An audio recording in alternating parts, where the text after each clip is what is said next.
Here's the feature crew with Jacob Braunschweiger, Chris Oslin, Dylan Hallew. And now, here's the feature crew.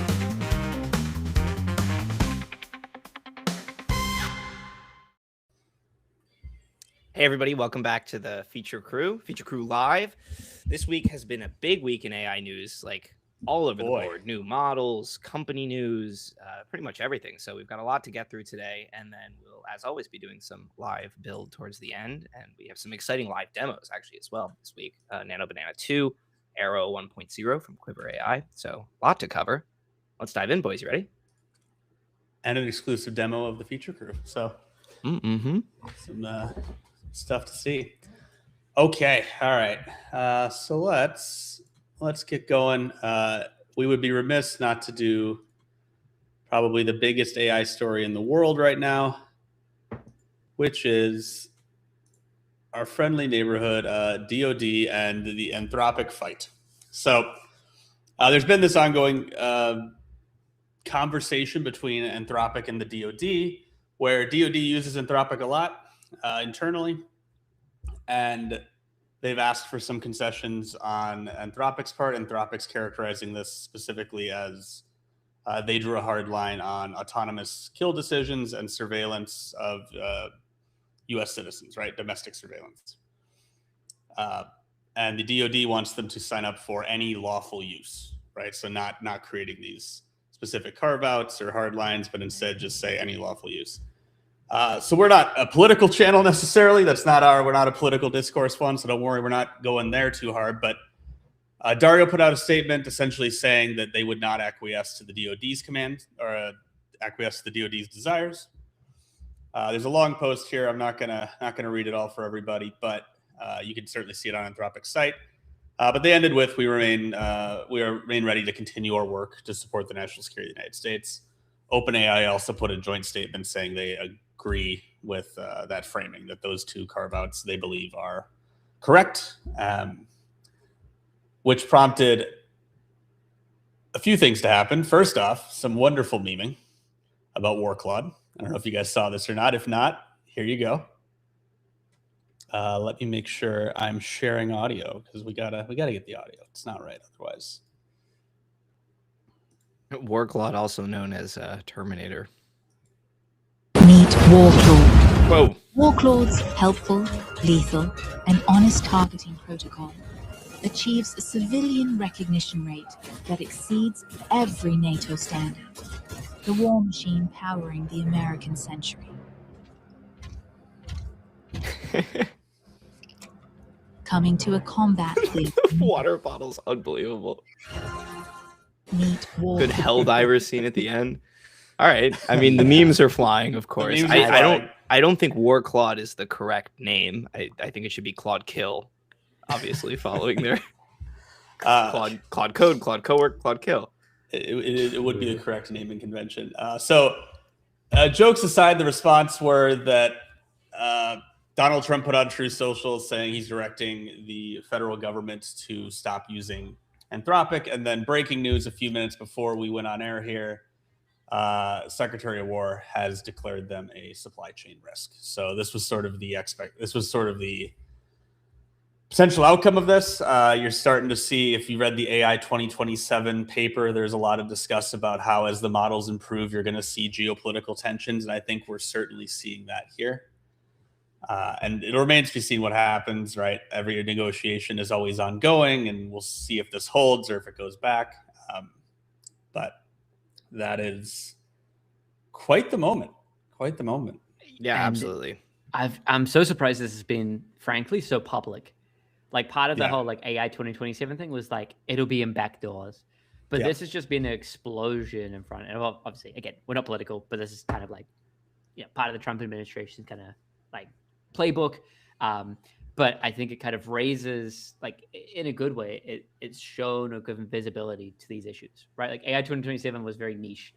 Like, even though that was on tech Twitter, I'm sharing it with folks who are like very tapped in, and they're like, oh, I never saw this. So it's, even though it did like numbers on Twitter, it doesn't mean like the public knows. As ever. This, yeah. Whereas this is like huge, right? Everyone can see it and they're like, wow, that's crazy. Like you could use AI to do drones, and everyone's like, yeah, like obviously you can use it for anything. So I think it's good that this might propel into societal conversation of like, hey, like what do we want to do with autonomous AI? I would say where I would not disagree, but like add some color to that is like we're not seeing the whole conversation. Yeah, like that's fair. They're talking past each other a bit, right? Like you'll see, like as Chris mentioned, the DoD is saying, well, we want to be able to use it for anything that's legal, and then there are these like dubiously legal things that are being argued over, right? Oh, Anthropic will say we're not going to do these things, which like it's not easy to say if surveillance on U.S. citizens is legal, right? There's that question's never been answered. After even in the Snowden era, that question was never fully answered, right? And so it's like, okay, are the hard lines actually what the DoD was trying to cross, right? Are the hard lines that Anthropic is talking about actually what the DoD was trying to cross, right? Because the DoD is not saying like, yeah, we're cutting them because they won't let us do X, right? They're saying supply chain risk, or they're saying disagreements, right? And so I don't think we're getting the full story here. I think I have to imagine that like the autonomous Claude-based drone targeting is I'm sure that's something that DARPA would investigate, right? Well, Claude.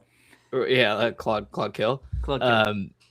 But is it actually what caused this breakdown? It's like it's unclear to me from the discourse. I do see different messages from both sides. It feels more like a question of who has the power to say how these tools are used, right? So Anthropic's saying we'd like to draw some lines. Government's effectively saying we don't believe you're allowed to draw the lines of where we can and can't use this, right? And yeah, to your point, they are talking past each other's points. Both the Trump post and the Secretary of, I guess, War now. Secretary of War. No. It's still DoD. I looked this up. The Secretary of War was authorized as an alternative name. Got it. Okay. All right. DoD sort of saying, hey, we don't like this. Trump framed it more politically on their points of view. To me, the crux of it seems, are you able to make a decision on how these things are used as the model provider, or are you is the government allowed to do it however they want? So it's a bit of a power struggle, and expected as these things get going. I think it is a mark in the ground for how powerful these things are, right? Because certainly both actors in this case are able to see models we can't, right? They're able to make projections we don't have the data to do. So it's an interesting moment in time for it, especially as the U.S. may or may not be going to another war. Yeah, my biggest question is, will this, like, let's say there wasn't already an AI Manhattan project, right? Like, will this make there be a Manhattan project, right? Like, in the closed doors, in the sort of rooms that we're not allowed into, does this idea of like companies are dictating what the defense complex can do, will that push the defense complex to create its own alternative? I mean, there will be evidence if there is, right? The compute build out you'd need, the power build out you need would be extremely substantial. So where I would counter there is that like there was a massive compute build out already, right? It's just like, what are they using it for, right? Well, like, you so already saw, what is it? XAI for sure agree to these terms, that like any lawful use. The problem was that, and I know I'm going to get comments for this, but that is the reporting, that XAI's models were just so bad that DoD did not want to use them. They were not effective. They were nowhere near where Claude and Codex or OpenAI and Anthropic are. Right, and we also don't know what version of Claude and Codex the DoD was using. That's correct. Right? Absolutely. Yep. I doubt it was the version that we're using in Claude Code or in Codex desktop app, right? That's fair. Yeah. But anyways, there's probably a distinction between what the analyst is using versus what's being shown as, hey, here's what's coming. Mm-hmm. Here's the demo of whatever the next version is.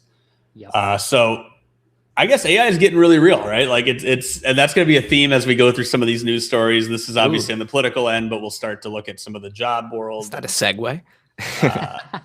Not quite. I mean, it's a little bit. We're working on our segue, but to segue a bit to something a little more in our wheelhouse, you're seeing both Anthropic and OpenAI start to add to the skill base of their models and work into sort of more jobs in the company, right? So one that actually I missed till I started doing research for the week was OpenAI Codex and Figma are launching a code to design integration. And so this has always been a hard spot. It doesn't seem to be totally net new, just sort of making these bumps where you could have already hooked up a Figma MCP. You could have got this working already, but they're making this easier. Anthropic has a similar offering.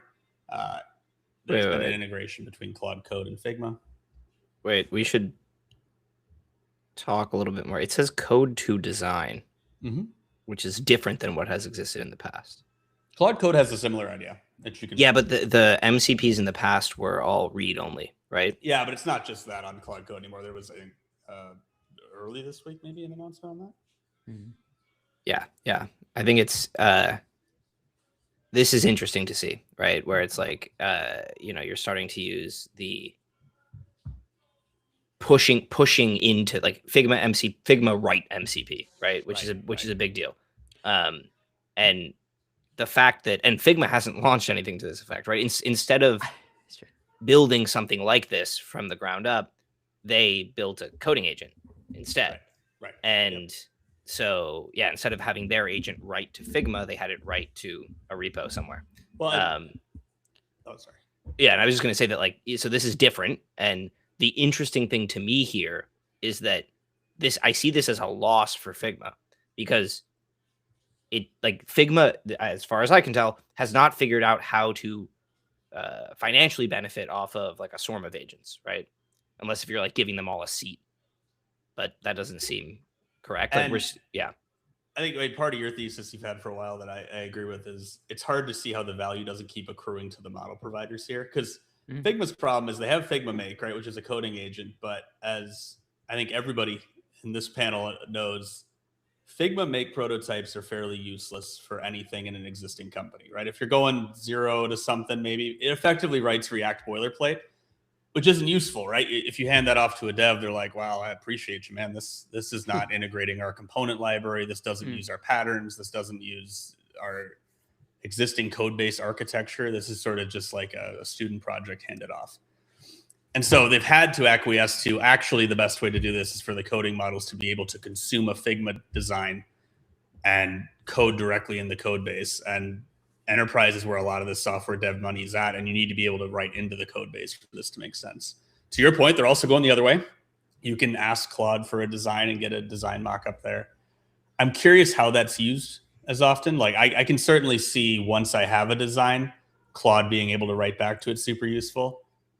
Maybe I could see PM or Eng doing a 0 to 1, like here's a design, here's roughly what I mean, and then design go iterate.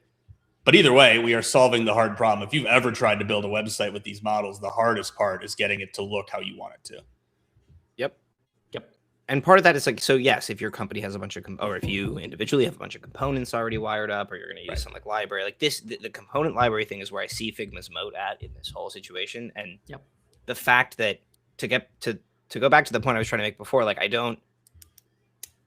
nothing out of this story tells me how Figma is going to make money off of this, right? Like if you're using the Figma MCP to have Claude or OpenAI, whatever it is, write to Figma or read from Figma, Figma's making no additional money. In fact, they're incurring extra cogs, right?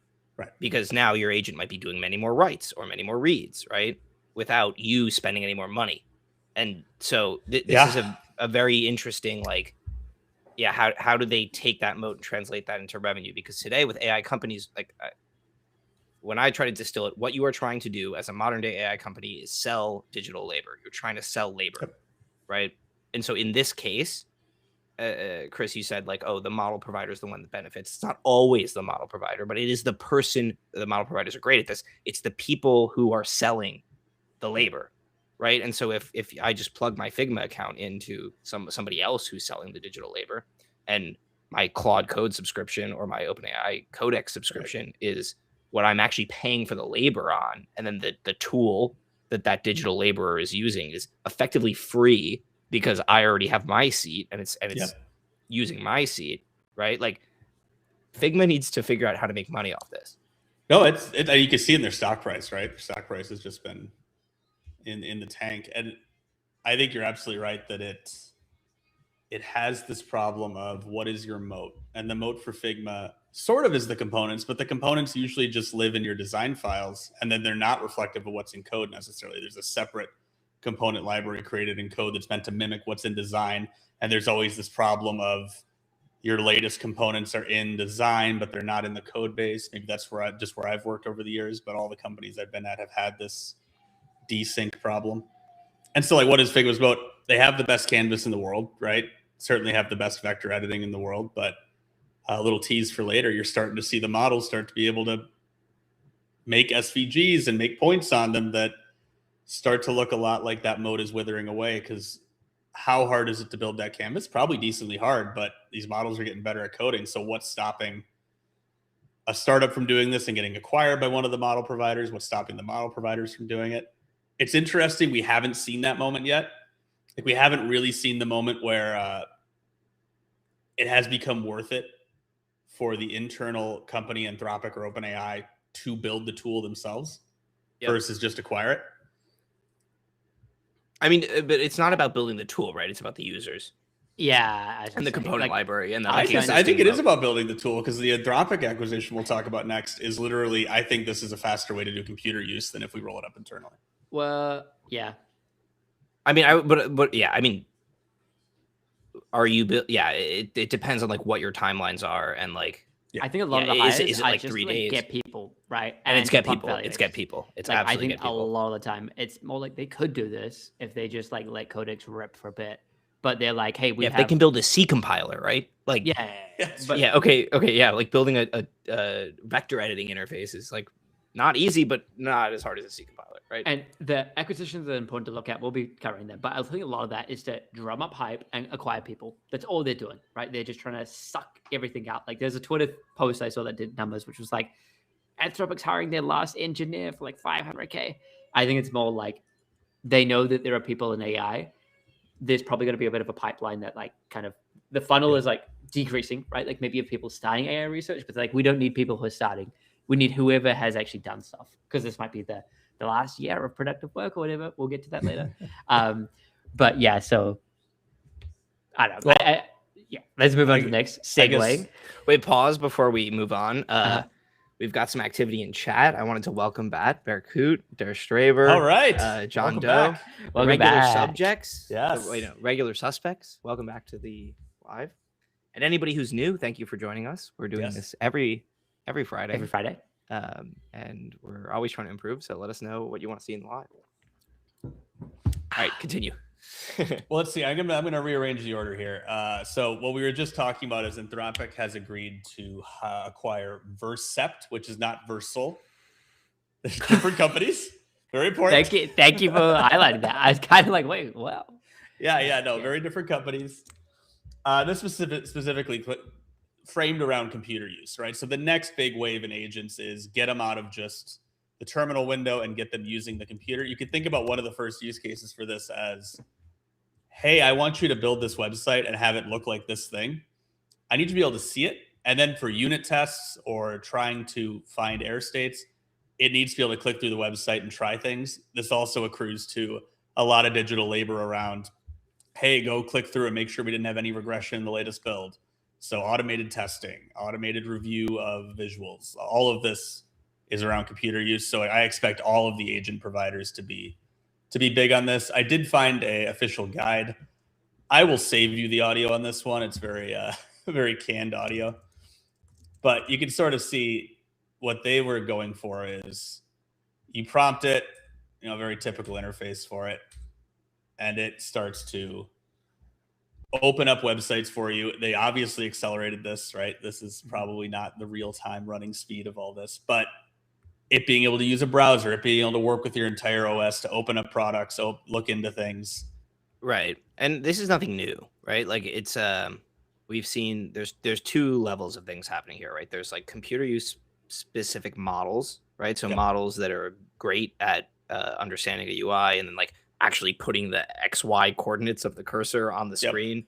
And then there's also the other side of like OS integration and like making it work right, as an application. And so we've seen both of these from multiple companies, right? Like just to use the OpenAI example, they've been doing the computer use internally, and then they bought that Blue Sky app for the sort of like OS integration and like Mac OS app development. And so to Dylan's point, a lot of this is just like hiring, right? It's like, can we get the people who know how to do this? Like, does this mean this app that we're seeing on screen is suddenly going to become a Claude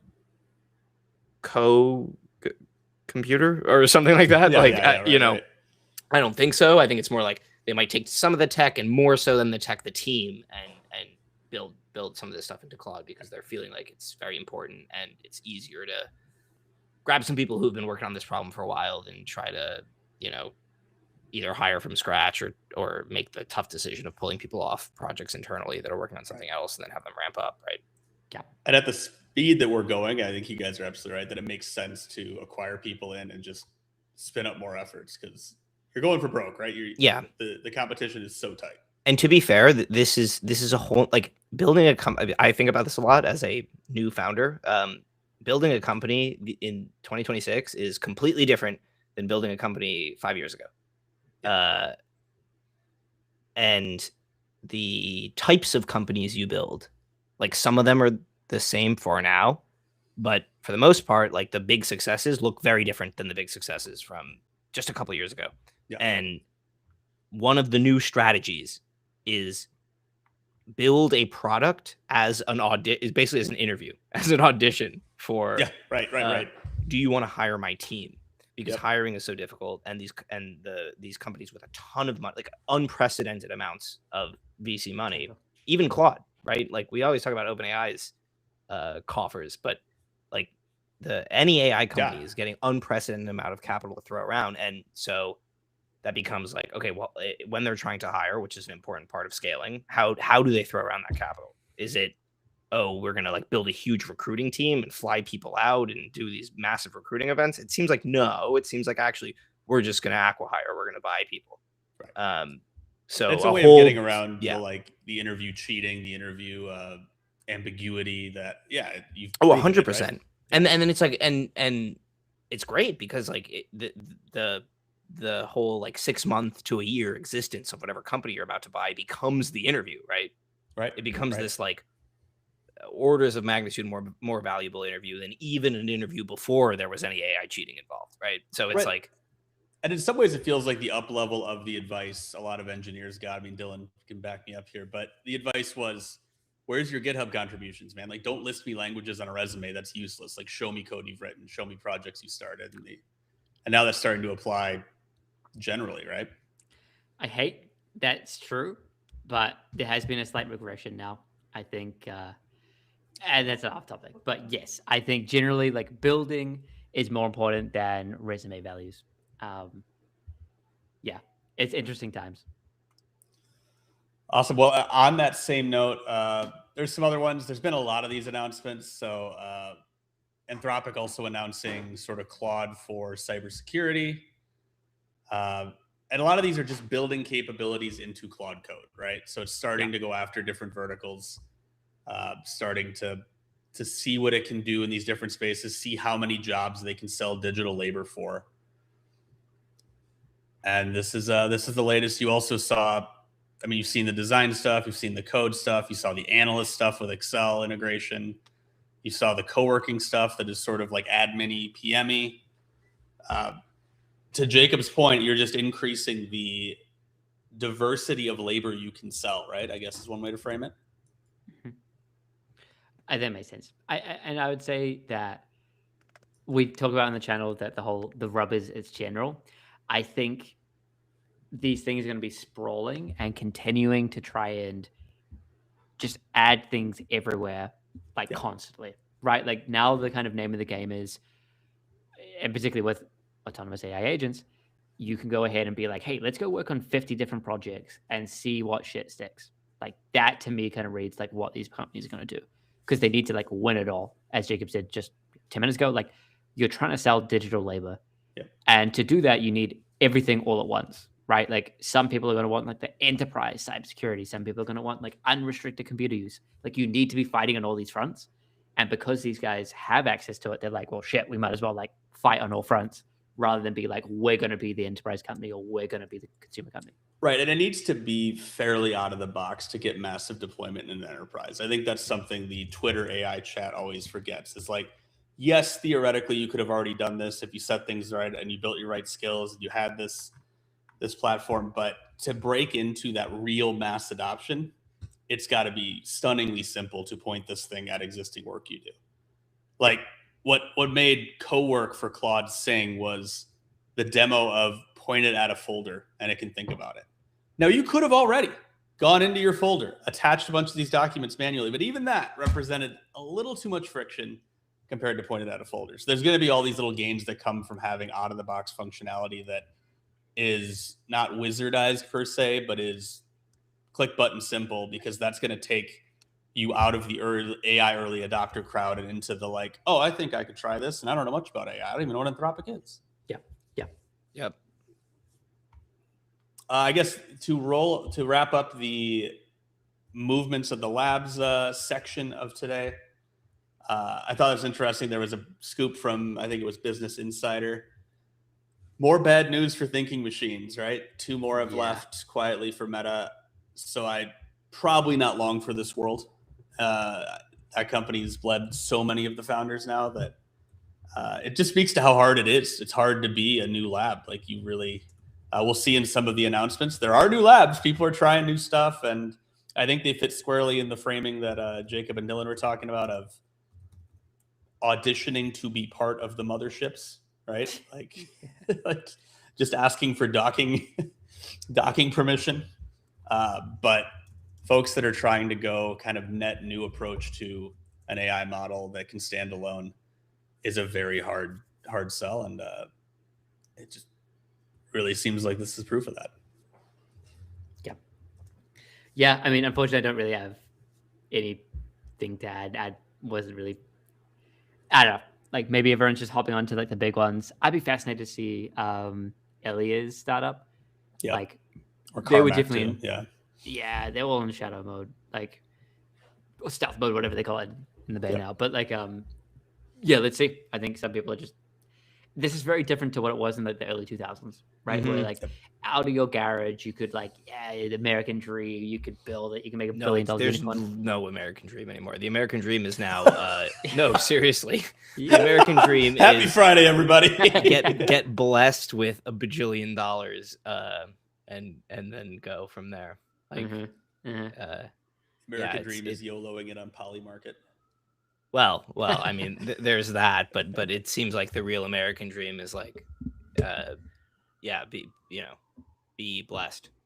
And not blessed in that like your parents had a bunch of money, but blessed in that you're in the right slot to get we're running out of parental wealth that is relevant in this fight, right? Like unless your parents were the Rockefellers, you got it. Yeah, and I have to say, I think a lot of the people who are getting these wins right now are like people who they're probably rich, but like they also fought it. Like their parents were like, why are you doing a PhD in CS? Like, you know, so it's funny. And I did want to take a pause, if that's okay. There's some activity in chat. I want absolutely. First of all, welcome Richard Dakuni. Let me know if I'm pronouncing this right. Active in chat, and first time I've seen his name at least. So welcome. And there's some interesting conversation about. We were talking about Dario and Anthropic, and so there's some questions about like Dario's famous quote about 12 months, 50% of white collar jobs are gone.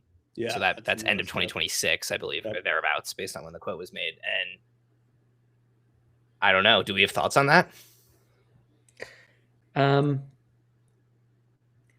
That seems like 50% seems on the high end. I think that you could automate 50% of work by that point. But will you? Yep.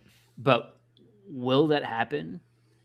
Now we will get to it probably next. It might be an interesting segue of like, I think there will be companies starting to do it. And actually, maybe we just open the tweet. I think I see it. Jack on X. Yeah. Oh yeah. Block. Oh boy. Just laid off about 40% of their workforce. I have people who are impacted, and it's very strange that when they laid off, it seemed like they were kind of randomly laying off. Like the person I was talking to was like, a lot of the high performers were laid off, and they were very confused. They're like, what are we doing here? Like, why do we lay off all these people? It didn't make sense. Anyway, that's all speculation. But that's also what, I mean, to be fair, if you were, I've never heard they laid off the right people. And it's not because they never laid off the right people. Does that make sense? Yeah. Yeah. Anyways. Well, the thing I was going to get to with the whole, like, this is an interesting signal, given that they were so rewarded by Wall Street. It is going to be a tantalizing decision that a lot of execs had to make. The fact that they were like, hey, we're just going to cut everyone right now. Humans are liability. And Wall Street was like, hey, here you go. Like, we value that very strongly. Right. I think that is definitely the meta story. You can see a fun graph here of that. Yeah. Oh my God. So this is Robinhood, and it's only 1 day trading, so that jump looks a little higher than it is. But and it'll probably come back down. But I think the thing, seeing this, a lot of execs are going to be like, ooh, should we consider, like, laying people off and stuff like that? That's the real question: is does this start a trend? His justification of it was, hey, we could slowly bleed people over the next few years, or we can make a big cut. Yeah. There's also some background chatter that these folks hired a lot. They ramped up huge during COVID. So this was a very... Yes, I was about to say that. And who ramped? I mean, a lot. Tech in general ramped up a lot during COVID. But Square, and they refuse to call them blocks. Square ramped up, like Square, Toast, anybody who was providing online ordering for restaurants. That was the massive hockey stick during COVID, right? So this is being received as an AI layoff, and it probably is an AI layoff, but how much of that? Well, that's part of the CEO's job publicly, is to frame it in the best way for the health of the company, right? So even if you were planning to lay off X, you lay off Y, and then you frame it with this AI automation thing. That helps. I think we lost Jacob. Yeah, but TD, welcome to the chat. And I kind of agree with what you're saying, that like a lot of companies lay off and hire offshore too.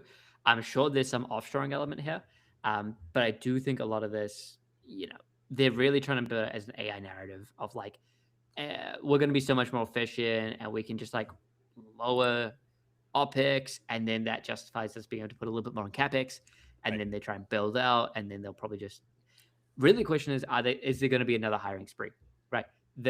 All these companies were very overhired post-COVID. So, I would be fascinated to see the pre-COVID, COVID, and post-COVID, or like right now, Square or Block, whatever they're called, chart. Like maybe going before COVID, they might have had 4,000 people. Now they're at 6,000. Their revenue's probably shot up a lot. That would be a very interesting chart.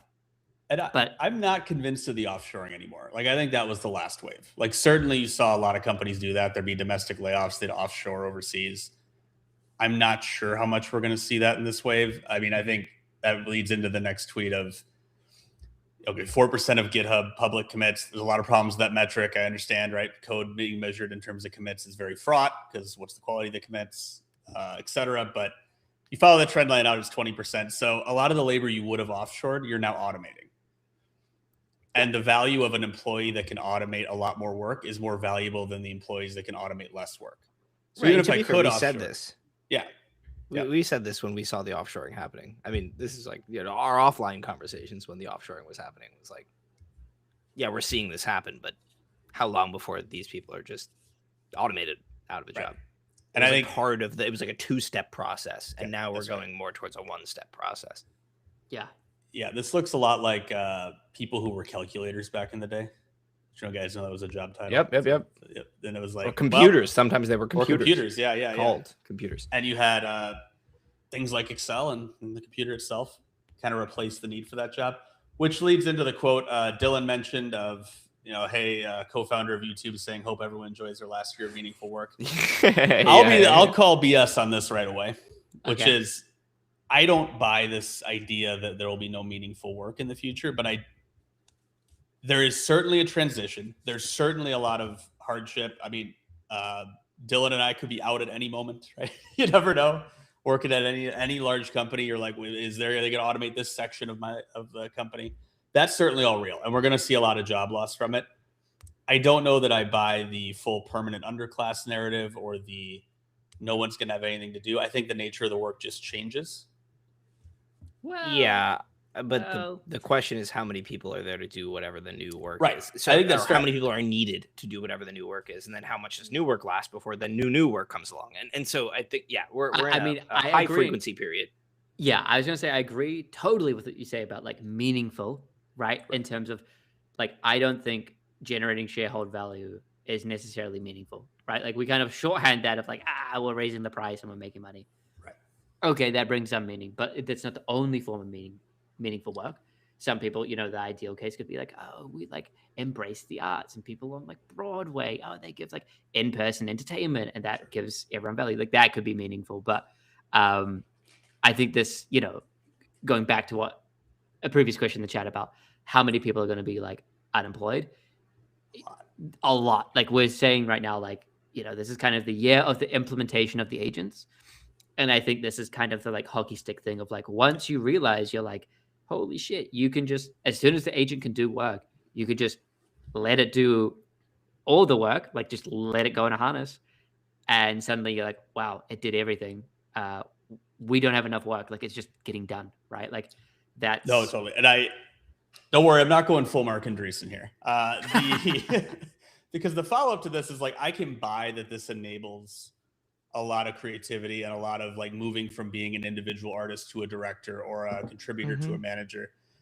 What I have never been able to get an answer of in any of these interviews or see an answer to is the consumption model of this. Because you're like, great, I can go make my movie, or I can go make my game, or I can go make my whatever X, Y, and Z thing. But if you have a large amount of unemployment, where is your consumption base? Right? It's UBI, obviously. Right? Yeah, you're just trying to grab shares of the UBI, I guess. Yeah, I mean, yes, absolutely. You're just trying to take the UBI. Yeah. But yeah, I mean, to your point, like this, a lot of people talking about it with Block now. It's like, as you like, because I think people are starting to realize that the writing is on the wall for ripping out like large swaths of like white collar work. Like at least in the interim, this is going to be like a really bad cycle of like people get unemployed, people withhold cash, they don't spend, we get into like a depression cycle. Like I don't know how we fix that short term, right? Like yes. I think the next like I agree longer term that like it all kind of evens out, but the next like 1 to 5 years probably are going to be quite rocky. And that is the classic critique of the Mark Andreessen position, right? Is if you look back on this moment in 50 years or whatever, you might be able to say, oh yeah, cool. Like I see how things leveled out. Mm-hmm.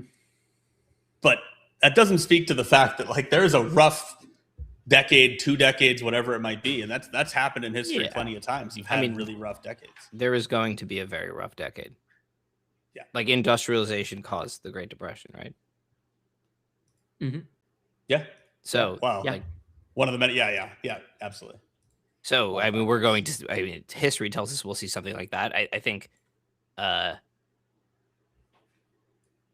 So it's like how can you best ride it is like the personal question, and then eventually probably the government will figure out how to help and how to move things forward, and things always move forward, right? But yeah, I think it's the roughness that you're mentioning is for sure going to happen. Yep. I mean, and the thing we were discussing with Anthropic is like another great example of this, right? It's like, do people love the idea of like Dario and Sam kind of like Wii Sports boxing over the policy of the future? Like, no, but it's like it's not really they're not even choosing to. It's like the government can't work fast enough, right? And so then you end up with these AI tech leaders making policy decisions, and the government isn't keeping up, and that's just kind of the reality, I guess. I don't know. I mean, like, I don't even know what I want. Honestly, I don't know what I want out of all of this, but right. The reality seems to be that like the policy decision making is falling to these tech leaders, the people that people might call them oligarchs. I don't, but yeah, I don't know where it goes from there. Eventually, it goes to the government taking control again. But how long does that take? It's a reasonable question. Yeah. Well, and to that point of the sort of boxing metaphor, you're just seeing massive swings in stocks based on the latest Anthropic or OpenAI announcements. So Anthropic published a blog post about how Claude Code can modernize COBOL software. So like a lot of legacy systems are written in older languages that your workforce doesn't have familiarity with, or you have to pay a huge premium for familiarity with. IBM tends to get a lot of that revenue for being able to modernize your systems. They have a whole segment of their business about this, and their stock just tanked 10% on Monday because Anthropic put out a blog post that said, hey, look, we successfully used Claude Code to modernize a COBOL code base. Yeah. That really nails the boxing metaphor for me, right? It's like, okay, here's the latest round. Oh, that was a right hook. Like, it's very... Yeah, I mean, to me, this is like the market should not be trusted, frankly. Like the stock market, yeah, like like this is like it's just the swings like, are ridiculous right now. To me, this is like a good signal for for IBM, because it's like, hey, oh, actually, you have these customer relationships, you know, you have a process, you have all these, and if they're able to adapt and say, okay, we're going to use Claude Code, or we're going to use AI in general, then it's like the lowering of the cost to modernize the system. There are so many systems out there that need modernization. Like you'll hear about like the Ruby, the PHP, the 4chan, the COBOL, whatever it may be, legacy languages. Like much of the web, a good amount of GDP passes through a system that needs modernization. And so lowering the price should increase the overall economic value. But will IBM be able to capture it is a reasonable question. But like this is an opportunity for IBM is the way I see it.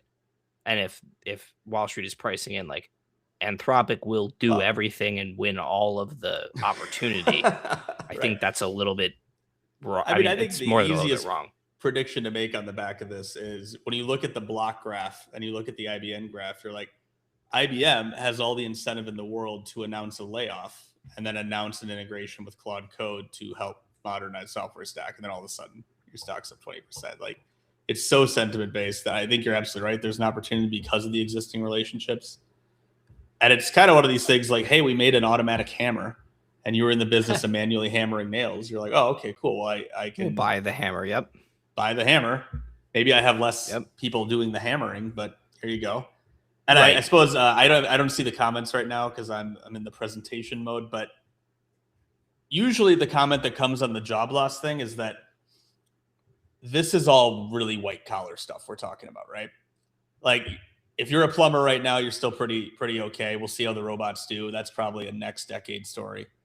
But there's a lot of work that won't be impacted by this right now, but white collar is sort of your canary in the coal mine, right? You're like, this is the stuff that's natively on computer, and therefore these companies don't have a lot of roadblocks to get these things out into the public and replacing labor.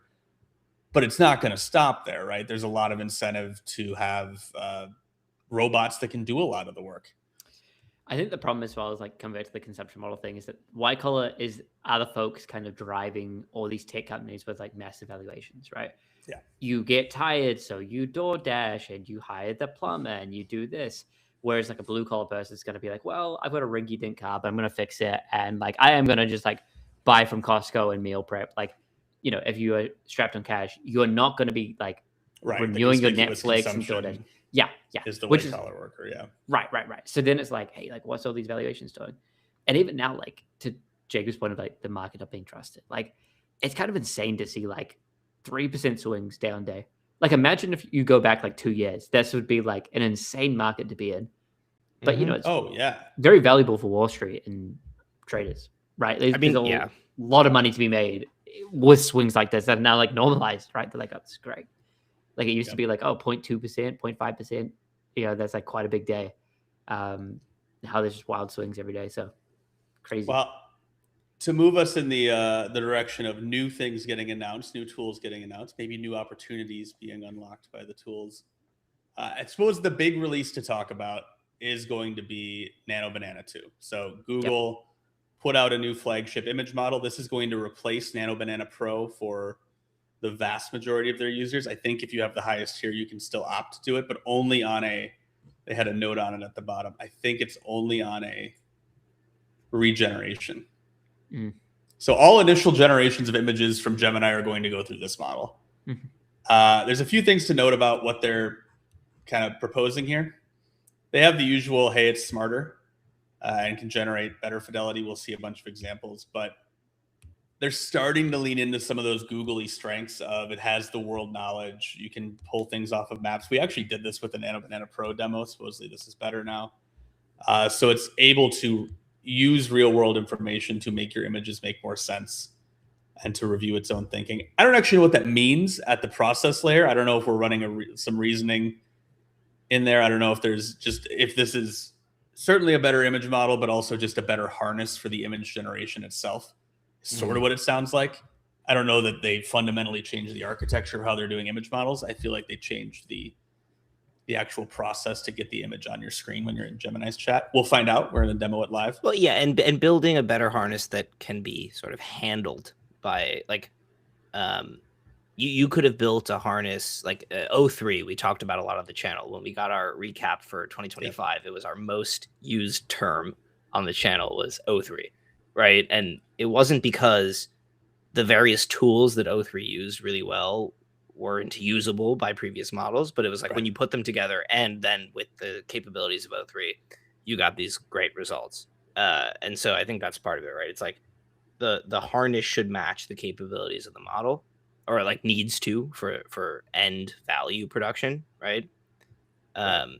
So yeah, if the model is able to better use, let's say, Google Street View RAG, then like that's cool, and that opens up new use cases, right? And that's always been the threat of Google in this space, right? Is they've generally not been the leader, but haven't been too far behind. But the question was always, could they leverage their massive data stores, their massive existing information layer to accelerate these things? Could they use YouTube to make a better video model? They've certainly made a great one, and probably their willingness to abide by copyright laws, the only thing preventing them from being better than CDance on that. Yep. And this seems like a classic Google strength of, hey, we have all this information about the real world getting updated millisecond to millisecond, nanosecond to nanosecond. We can use that to give you better images. And that's a way of being competitive, right? Definitely. So I want to see some examples of this. Now, standard caveats on the channel when we show some of these tweets, you never know how many turns someone took to do this. You also don't know if they just faked it. I tried to pick some fairly good accounts, but there's also some zingers in there that I think were interesting discussion points. But we could start with Google giving their own. Again, this is still, even though it's Google, standard caveats apply if you don't know how many prompts they took to get there or anything else. Well, these don't really scale with prompts often, right? So it's just like best of N. Like they're just choosing the best of. They're already right. I think, but that's what I mean of, is if you were to go recreate this yourself, it might take you 5, 6, 7, not re-renders of the same thing, but start a new session, try it again. Right. And when Google makes this post, they're choosing the best of 100,000, right? So yes. Yeah.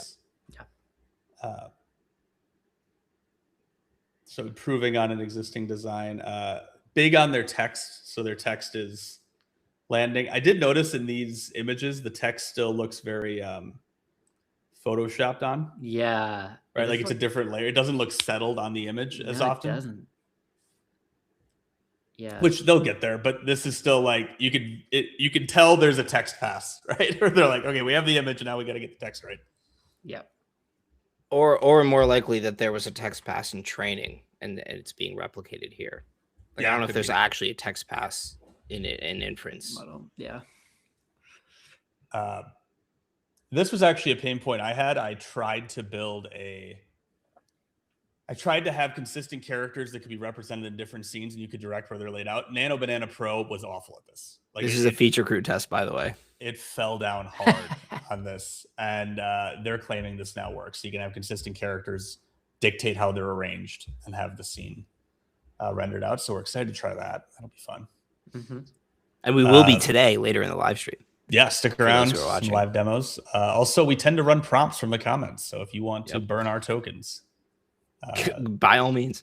You're a moment Please of start dropping in prompts now. Will probably be another like 5-10 minutes. So if you have anything you want to run, start chatting us in the comments now. You're optimistic. You say drop prompts now. There's a lively discussion in the comments right now, so I don't want to interrupt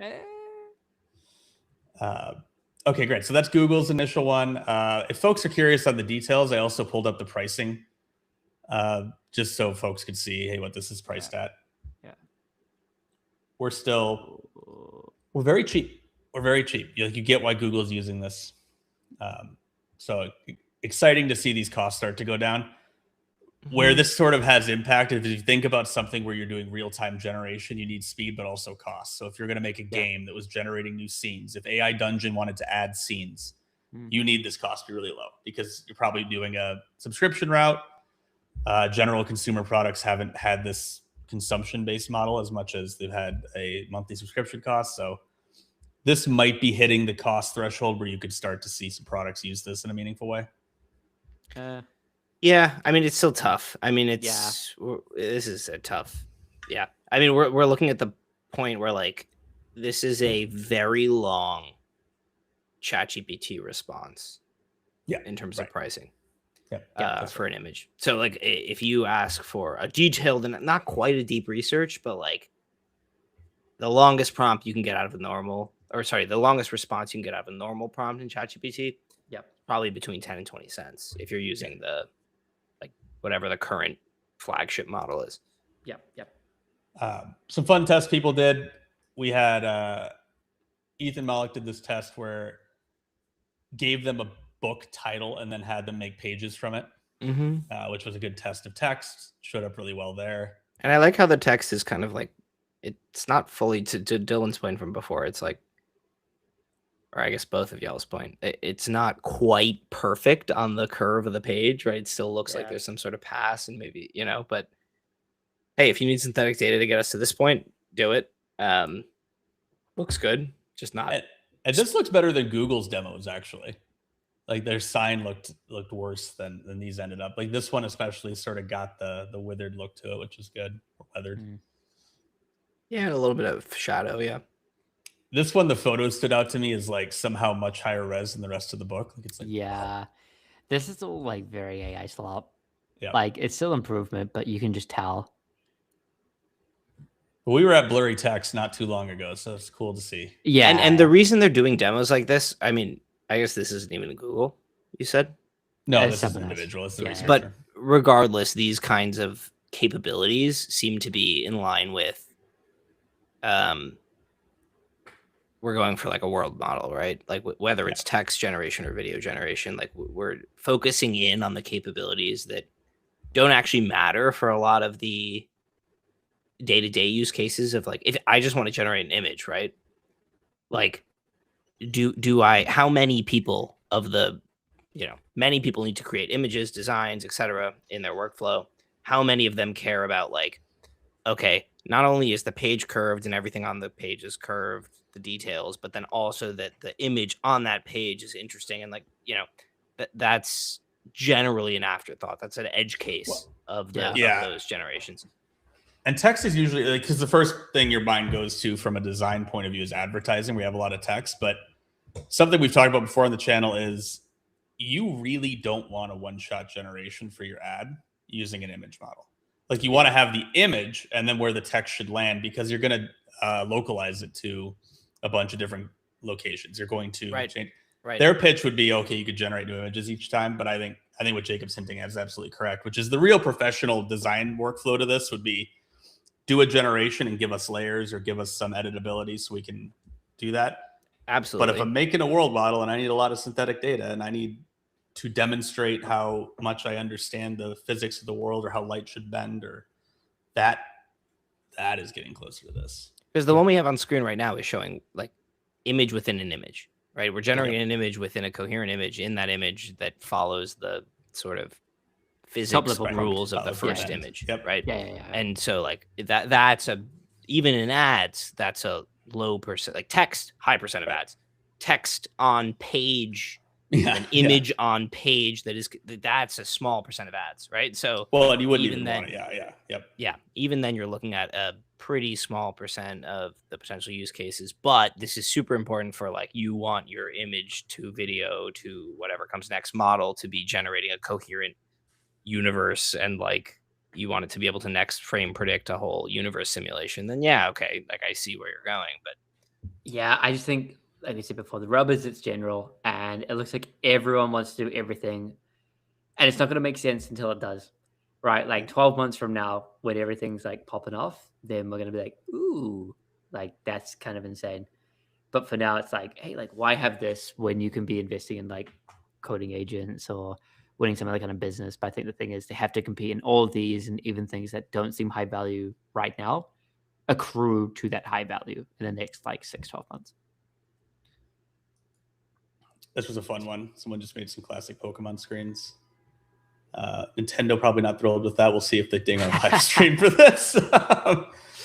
Can you click into it? It's just really weird. Yeah. It's a little HD remaster. That's right? what I'm saying. I'm like, it's got the bottom kind of well, but it's never looked like that. Like it's very remixed. You know what I'm saying? Even very remixed. Wild Ballot Sprout, but it's kind of got the right text. I don't know, kind of fascinating. I wonder why it's I don't know, but cool. People were doing all sorts of game things. To clarify this one, this is a reskin. So someone gave it their existing UI and it reskinned it to look very Diablo adjacent. So certainly capable of that. Interesting.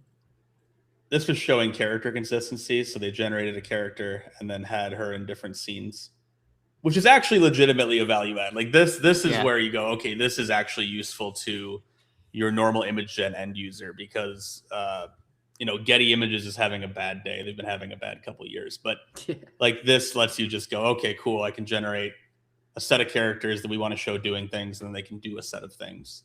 Yep. That's quite impressive. So that starts to move the needle on it being a product that end users would probably want to use. Yep. And to that point of like ads, like we're seeing a lot more like AI ads. Oh, like God. So videos, and so much slop. So I'm kind of excited for it to get out of the slop phase, because I always get kind of like secondhand embarrassment when I see it. Kalshi and stuff. I'm like, it's just, come on, guys. Like, it's amazing how much, if you guys have scrolled Instagram Reels, and I don't recommend it, it's amazing how much numbers the explain a scene happens. Have you guys seen those? Where they like take a scene out of an NCIS episode, or they'll take a scene out of a movie and be like, the woman approaches the window, but she forgot her briefcase. No, not only have I seen them, but I hear them on blast on subways. Like people watch this, not only watch this on the subway cars in New York City, but also watch it on full volume so the rest of the car can It's insane. Great. Mine's just all AI slop, basically. Like, I don't know if you can see. It's just, but I mean, I built this algorithm brick by brick. I don't get the explain a scene. That's all like Facebook. That's like twice your age slop. No, you gotta be older for that. But it's out there, and there's a lot of I think we talked about last time on the channel. There's a lot of puppies getting saved, or the big dog saving the puppy, or all sorts of weird stuff. Again, this is getting a little technical, but it was cool to see being able to do an 8 cardinal direction sprite sheet with the same character. I'm curious how many prompts this took for what it's worth. I also probably wouldn't have had the text, but I guess they wanted it to go on Twitter. Yeah. This gets really cool, useful though. if you're trying to make game content. Yeah, this is pretty impressive. And you're starting to see people try to vibe code and have startups iffy that make sprite sheets, but right. And if you go back to our original Nano Banana video from almost a year ago, that's right. This was one of the tests we ran, and it was not near as coherent as this. Mm-hmm. So a real movement there. I mean, even this is not useful, like really, but we're getting there. Here's one for Dylan. It's not a perfect match. This person tried to have it copy their handwriting, but like a really interesting vector of like, our bank's going to stop letting you do like scanned checks because fucking boy, is it going to be easy to copy a signature. I'm shocked they didn't ban this. That's crazy. There should be a classifier for this. Eesh. The responsible AI member has spoken. Yeah, this is a problem. This is bad. This is real bad. Yeah, Dario, I mean Dylan. Sorry. Yeah, I mean, look, like, I think it's the problem is we're gonna always see things like this, right? Especially as these models start getting like proper good. But you know, like, same with like any kind of deep faking, it extends to, in my opinion, like, you know, artifacts of yourself or like identifying artifacts. So yeah, I don't know. We'll see. Like, when they start, I mean, same could be said about voice, right? You know, like, should we allow voice identification on like a bank phone call thing? I think that's just silly now. You can get 11 labs to spin it up pretty easy, stuff like that. So like, Right. you know, verifications like this, we need to be careful with. Especially for us because we're putting our voice out on the internet, right? Well, I mean, Yeah, if you get a call from us, it's fake. Hey, it's the Feature Crew. We Hey, want it's to talk to you about your adjustable. We'll rate email you mortgage. a safe word before we call you. it's too true. What's that Anyway. safe word? Yeah, let's say that on live. That's a good idea.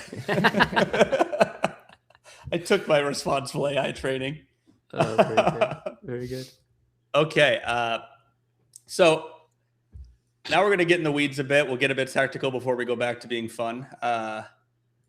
This was deep in the weeds. A new model came out. Not something I expect to shock the general public airwaves, but interesting to see this foundation model that was trained to learn on video. So I got the write-up. They have a video that's just a GIF, I think, of a bunch of videos running. Yeah. But they're showing this model doing next-level computer use, right? Like being able to use Blender, being able to do autonomous driving, being able to do Photoshop editing. And based on real-time learning. computer use. Yeah, real-time computer use. So how they frame it. And John Doe says a safe word is crazy, by the way, to recent conversation.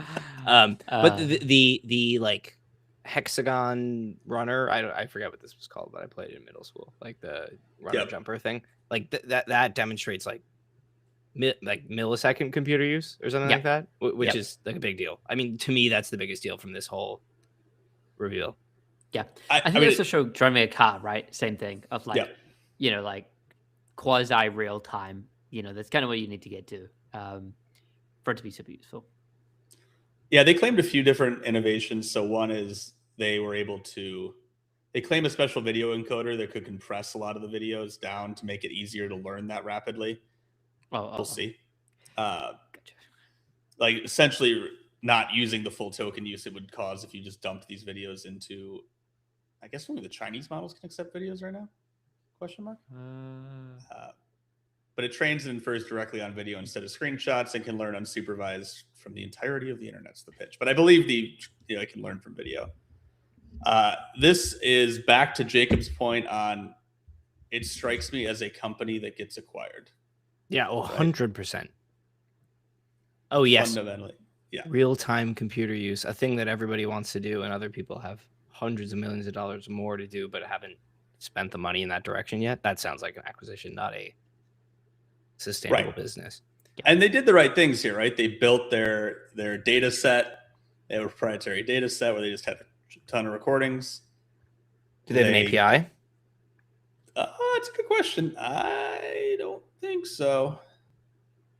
What's the name of the company? I'll do a little. Standard Intelligence. Oh, and by the way, I wanted to mention, I love the 1950s company names coming back. I'm biased. Yeah. And just for the chat, you're welcome back. We did cover Anthropic early on. Yeah, I mean, crazy times. We will talk about it into next week. Very fresh. I think just as we went live, we had the official confirmation that the order happened, you know, but yeah, I don't know. Crazy times. They have no API. I am going to look to my intellectual betters here to talk about this a little bit. So they're claiming the world's first reasoning diffusion LLM. Are we the intellectual betters? Yeah. I don't know about that. Models. You know, some we'll get a guest on soon. The models. This was interesting because I hadn't seen text get generated like a video model or an image model before, which was fun. I don't know that this is going to be that impactful on the market so much as it is a cool researchy thing. I don't need this whole explanation, but they essentially claim that this means the text gets generated really, really quickly because instead of streaming it down, it generates the whole blob at once. That's the pitch. We'll see, right? Interesting. I mean, I don't know. I don't know how it works. I don't know how well it works, obviously. But if it does work, it's interesting for specific use cases. Like for me, this like I've been interested in the diffusion LLMs because of okay, hey, what if I want to generate a 3D world in the amount of time that it takes for somebody to get annoyed with generation and leave, right? So if you're able to speed up text generation, that's great. If you want to, the biggest reason to not do that is because you're losing out on inference scaling. And so then if you can have inference scaling baked into that pipeline, that's great. The problem is now you're trading off like the inference scaling requires this time that the reasoning inference is happening, right? So you're really saving time on the last leg of generation, and that might be great, but it seems like an edge use case that I might be interested in, but I don't expect the industry at large to flock to. Yeah. Last one up is Quiver. AI. This is firmly in my wheelhouse, but also something I think we might be demoing live. Jacob had some demos he wanted to show on that. Oh yeah, and shout out to Joan. I was talking to him yesterday. He responded to me, so nice guy. Okay. I don't think I shared a computer. Oh yeah, so describe what they are. They are a foundation model for SVG generation, which is an interesting statement because any LLM from any provider can generate SVG, but they trained a model specifically to generate SVG. And I guess the other piece of this is, why is SVG valuable? It is the sort of code of design. It is vector graphics. So it's like, in contrast to generating an image, this is generating a set of math that creates an image, right? Yep. And so Chris is pulling up a feature crew SVG here, and it can mix text and shapes and illustrations. And then importantly for SVG, that you can render those at a good quality, even if it's like higher. They scale, right? And they're editable for any surface, right? So you can edit individual vertices on it. It's very editable. So what we've complained before about image generation models being hard to use in design, design's natively vector, so you need SVGs because of the screen sizes. And B, they weren't workable assets. Like you couldn't just sit there and massage them and work with them. You were just sort of left with a flat image, and there's not much to do there. I won't spoil Jacob's demo, but there's a really cool generation view from this where you can see it trying to draw and then going backwards and trying to draw. I'm not sure how much of that is stagecraft, but it's fun. It's definitely a fun view on it. It's a combination, it looks like. And I think that's all the major news. There was a few trailing stories. Cursor also announced some computer use stuff there, but I think computer use will get more relevant here as some of these acquisitions get integrated and you start to see some of the big players really swing at this. Because if you use computer use right now on OpenAI, or I think Anthropic has some too, it's pretty rough. It's pretty slow. It's pretty clunky. So as that scales, the fun begins. Yeah, and to bring us back a little bit, in chat, Berkut mentioned on the Gemini diffusion, or sorry, on the Mercury too. On the diffusion plus reasoning. Berkut mentioned that he was trying the beta event for. Oh, actually, sorry, this was John Doe was doing the Gemini diffusion, and it seems like Berkut agrees. But anyways, the Gemini diffusion was a dedicated diffusion LLM, or dedicated diffusion text model that released maybe like 6 to 12 months ago, somewhere in that range. And I was also looking at that for the same reasons I was stating before. And they never shipped a full product. It just only stayed in beta. And so Berkut's saying, maybe there was a reason for that. Or sorry, John Doe is saying, I'm confusing everybody, but John Doe is saying that maybe there's a reason for that. And so I think that's a telling thing right? Like I never ran like a full feature crew bench or like, gave it the real college try because it was brand new and I was waiting for it to like get a little bit more mature, and then it never got more mature. So we'll see how this goes. But I think that's a fair critique and a fair thing to be watching. Yeah, absolutely. All right. For demos, what do we want to start with? We want to start with Dylan's super secret project. Let's do it. Yeah. So we have been teasing of the last few live streams that we will and episodes true, that we will eventually get around to getting our feature crew benchmark modernized, and we can now share a bit of a preview today. So eventually this is not live yet. This is all like localhost. But we are getting our benchmark kind of into its own agentic harness. So we're trying to incorporate a few pillars here, wherein we want to be measuring what we used to do, like Planet Sim and City Sim, and just kind of formalize it a little bit. So I'll come back to our like top level scorecard later, but the kind of main thing we want to be doing, I think it's a little bit easier to see with the City Sim, where what we want to do is we're going to take a one-shotting is not as valuable now because these projects are these models are pretty good at one-shotting. So given a one-shot, how far can you take it is a much more interesting question. And if we do have the challenge mode and so on.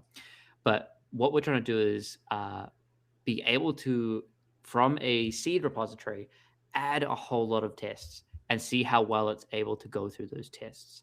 So here we can kind of visualize what happens as you go through. So this is one of our City Sim is a very classic example that we've done on the channel. And for example, the first test we're trying to say is, hey, restore deterministic seed generation. So if I put like 1 and I keep regenerating, it's the same each time. Whereas if we take the baseline, we kind of purposely introduce some bugs right now. And if we tried to have seeds, it changed every time. So that's an easily validatable way that it has gone ahead and done this. And we can kind of step through it, like the different tests, and see it add on more. So the tests right now are just illustrative. We as humans are going to make sure that we take a good look through to be like, oh, this makes sense. Like, for example, one of the really obvious things that we've always seen with the City Sim test is that the cars go through the buildings, or like cars are like going through people. That would be a very easy test to validate, right? Like, oh, no clipping. Right now, we just kind of had everything like generate. We're trying to like build up the benchmark like viewer, so that's going to be great to show on channel.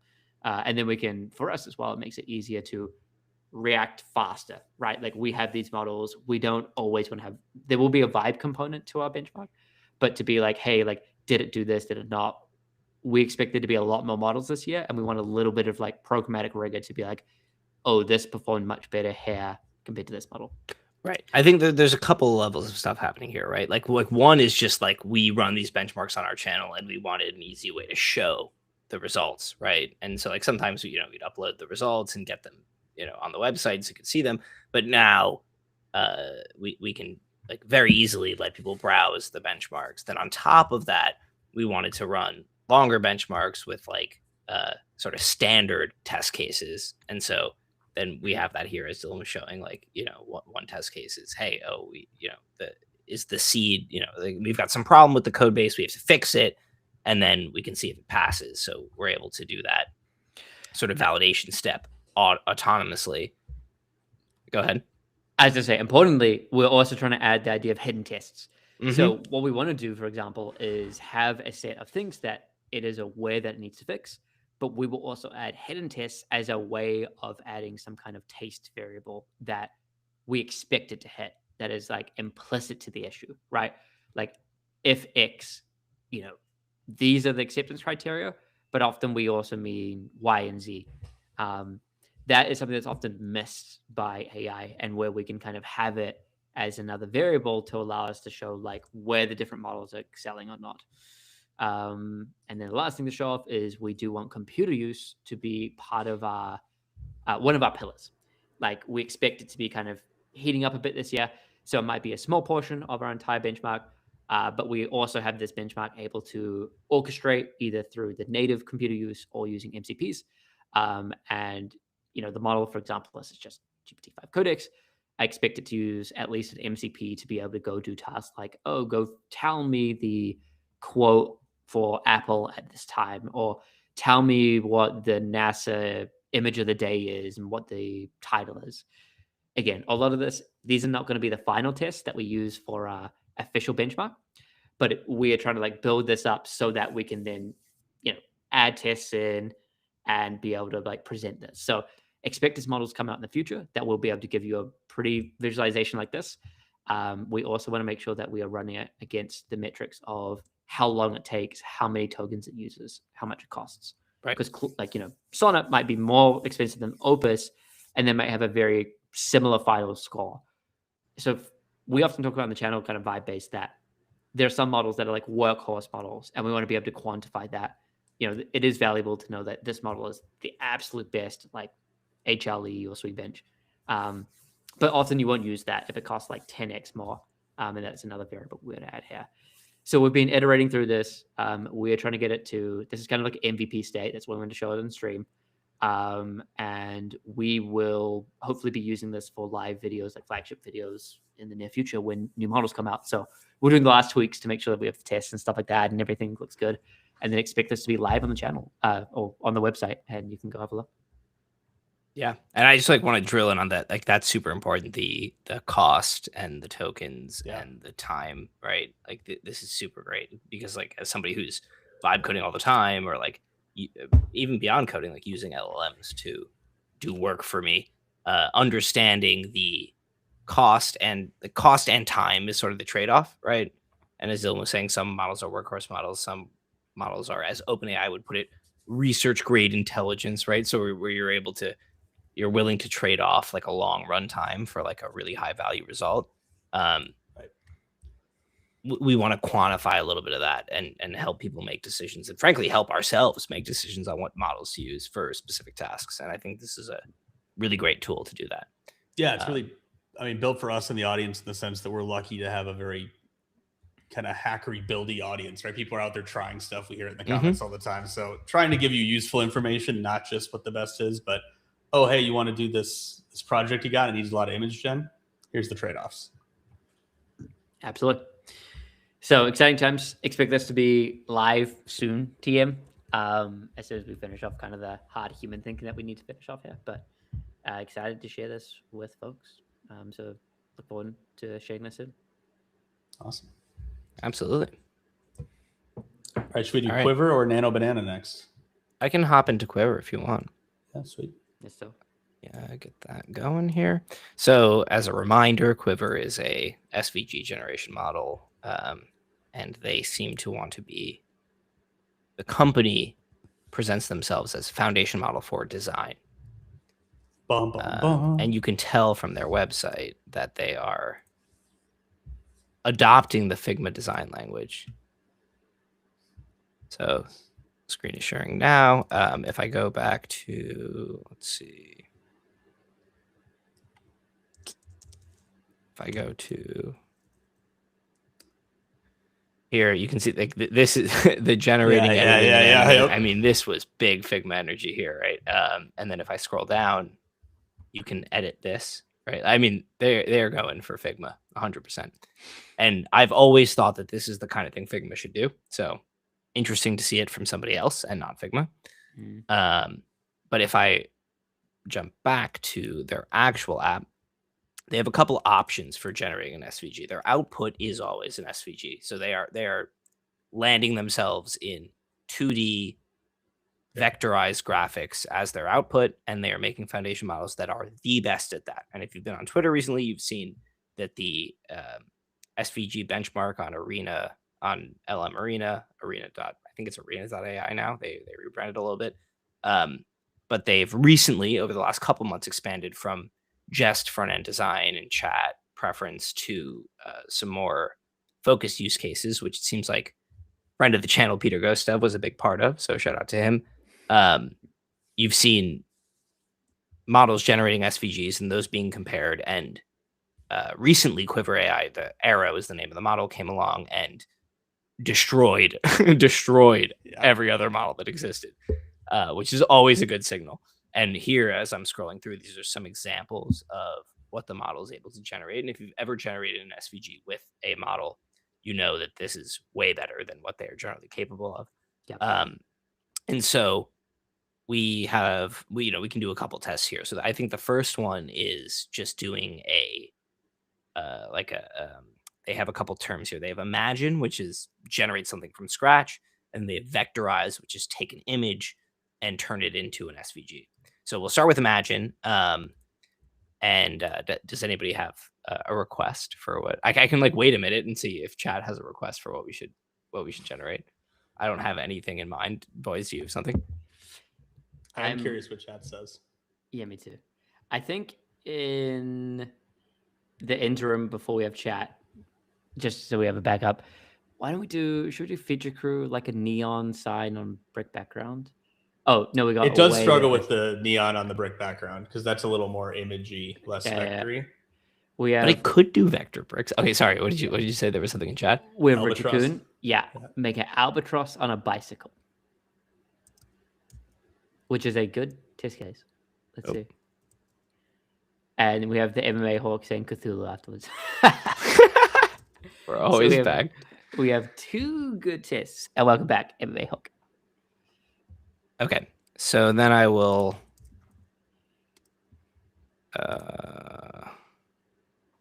I will just for comparison here, do ChatGPT. Yeah. Good idea.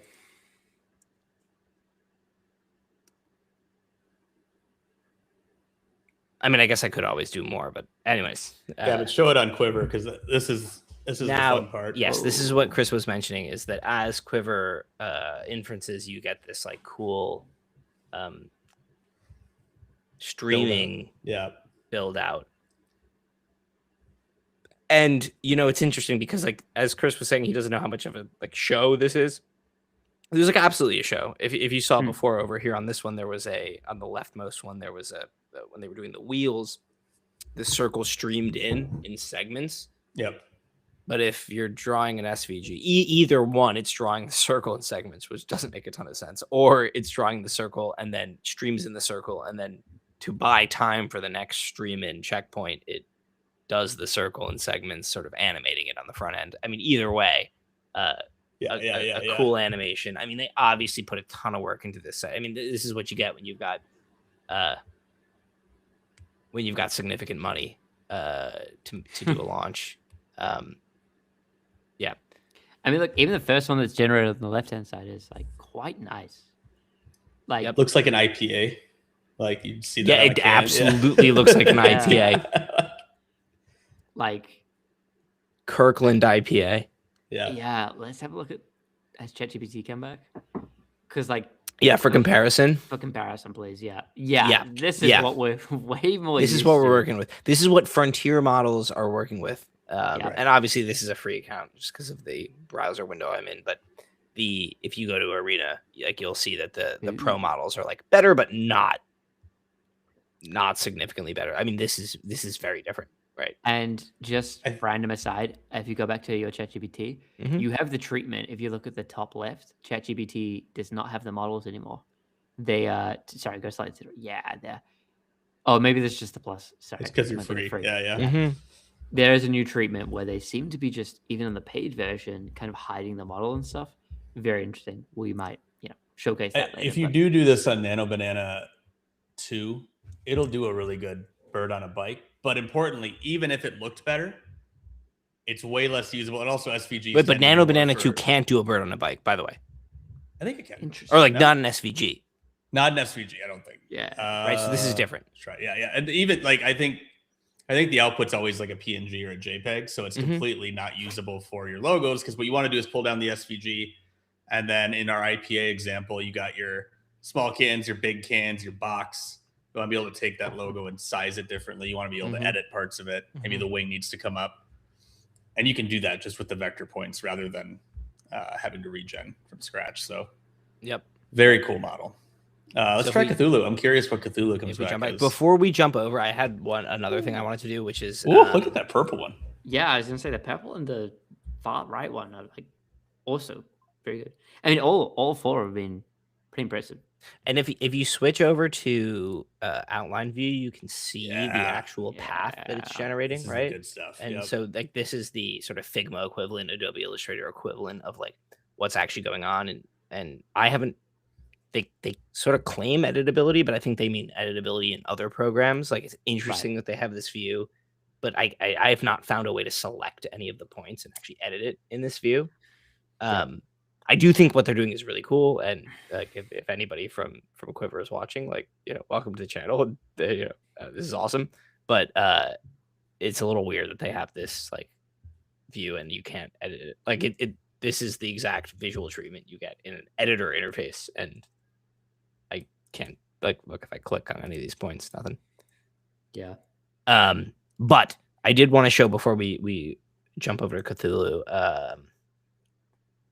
You can do the thing I'm excited about is if I bring over this is an image I've been using for testing. So what I've done is uploaded I can actually pull it up,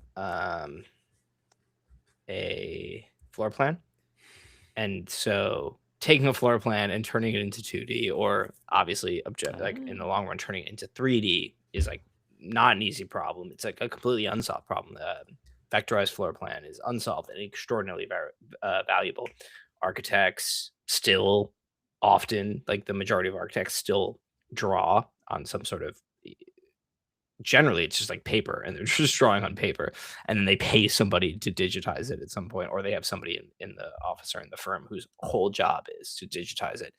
And so this is like a very high value task, is take a drawing or take some sort of image and turn it into a vectorized graphic, particularly in the architecture domain. And so if I upload this and let's say if I say, so we can do both. If I go to the vectorize mode and vectorize it, and then if I go do it again, but use imagine, and I say, I'll say vectorize the floor plan. And this is something I've been trying on the side.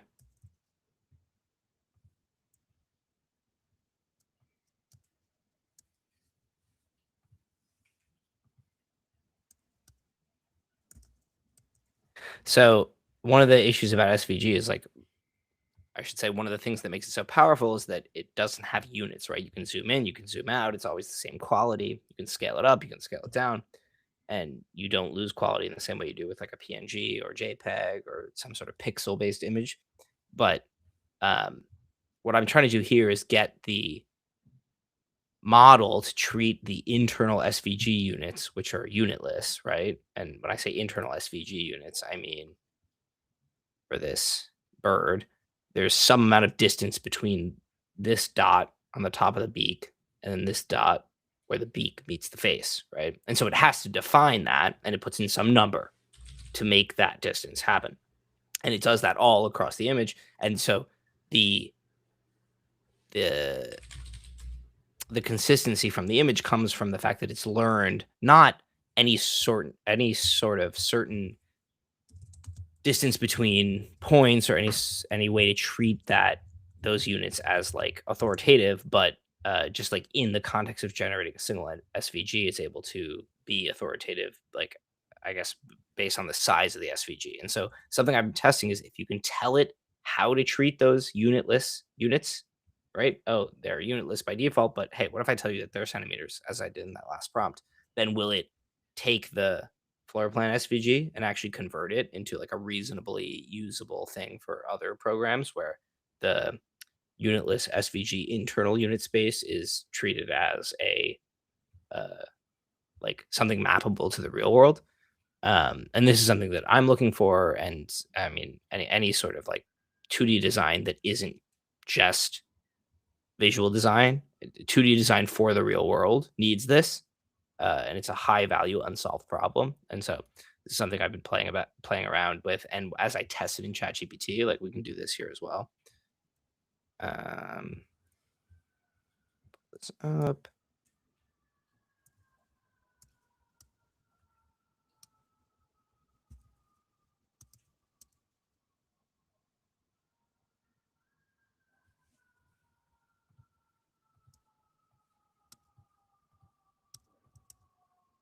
So we'll see what comes out of ChatGPT. But let's see if Quiver is done here. So all right. Oh, a little mistake there, right? There are definitely mistakes. Yeah, the door. Actually, this one's the best. Wait, wow. This is the best one I've seen so far. I've run a bunch of these tests, and there are mistakes, but this is by far I'll pull up the image so you can. That's pretty sweet, see though. it. Because this is V1, right? This is the bottom. Right. And so, yeah, if I switch back and forth, you can see that it did keep the overall shape of the image, right? On the fridge, it like lost that rectangle facing the kitchen, turned it into a wall. You know, there's like a little bit of difference, but for the most part, it kept things really consistent. And the important thing here is that you have the underlying math for creating this image, right? So you can like then go take that into some other program or your own code and do whatever you want with it. The problem is that there's like no scale. So if I switch it, let's see. If I pull up the code, you can see that like it just uses like the same. I mean, 250 by 250. This is like a standard SVG viewport. Like it doesn't use any sort of real world units, even if I instruct it to. Yeah. And so that's a bit of a problem for like real world use case, or I should say like world model use cases of this kind of technology, which is what I care about. But super awesome what they've done. And I've been talking to one of the founders about like this specific use case. So we'll see if that comes around. And then there's another interesting thing that I noticed where like sometimes it includes text in the output. SVG supports text, but in this case you can see kind of like living gloom. And like the first O is like a living goo. Right. It's like if it's a technical term actually.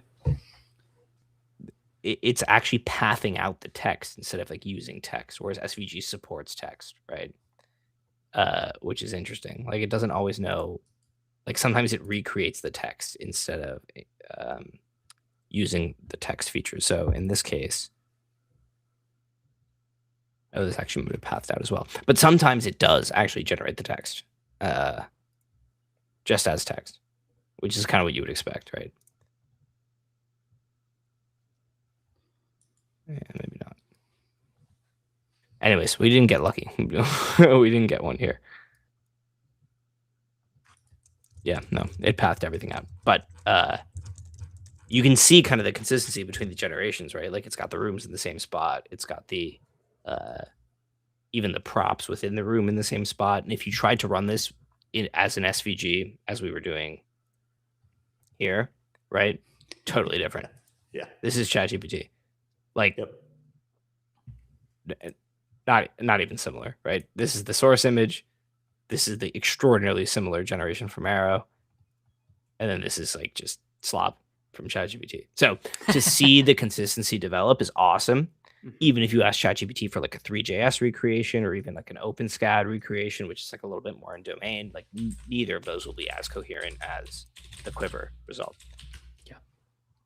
Makes sense. So anyways, I care a lot about this kind of stuff personally. That's why I took some time here. But so thank you for entertaining this. I think it's interesting, and I think it'll be interesting to see how many more like domain specific frontier models we get in the meantime before they get collapsed into the singularity, because we all know that like the frontier models can generate SVG. It's just only a matter of time before why do you need some specific SVG generation model, right? Yeah, totally. Anyways. Awesome. And then we are kind of coming out on time. Do we want to showcase Nano Banana at least for a little bit? Let's do it. We will make a flagship video for Nano Banana probably next week, given it is quite a big release. But let's at least demo it on the channel for now, like on the live tonight. Got you. Let's do it. Okay. Well, now we're gonna get into my weird tests. So if you guys want to see where it was with Nano Banana Pro, we sort of had this test we wanted to try, where you have it generate a series of characters. You then save the file with the character's name. So you have your tanner, your maid, your baker, tavern owner, whatever you want to call them, right? And then we had it try to put them together in a scene. So we generated all our characters and then the actual diorama, and we're like, okay, can you put this together in a scene and make them sit? And Pro was kind of okay at this. It would sort of land some folks in the scene. It would work, but it dropped a character. It couldn't realize who the characters were. And on a subsequent generation, even though you named them that in the file, right? You named the file after the character. I tried to give it that definition.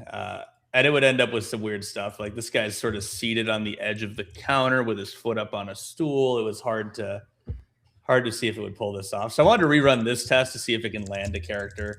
We'll do the exact same prompt and see if it can do that. So I saved all these files onto my computer. You probably won't be able to see that, hopefully, but you know, whatever. You're just gonna see some file names. Nothing too crazy.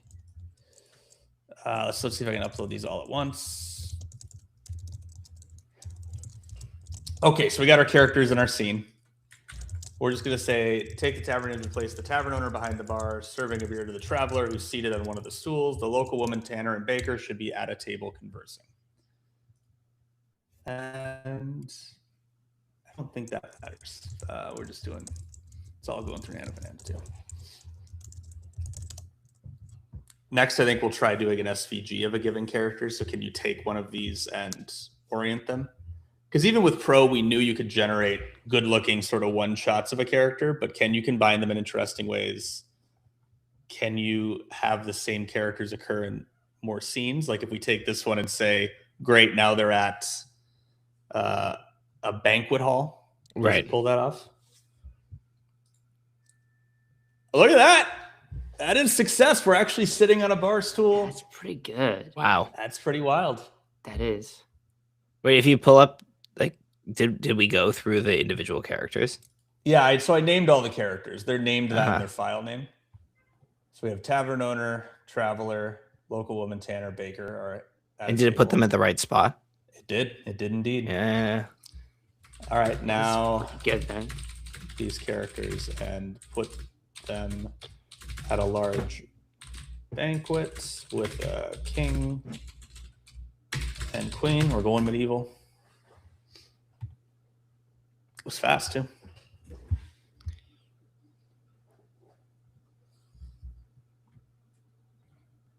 That's pretty wild. It is good. I also figured we could do, if someone in the chat wants to shout out a location, I like to do a historical location that's sort of gone away or something. So like you could do Troy or you could do whatever, where you want to give it a location on the map and then have it recreate it or have it build a scene there. So it can't just take an existing image and figure that out. It has to think about what was there.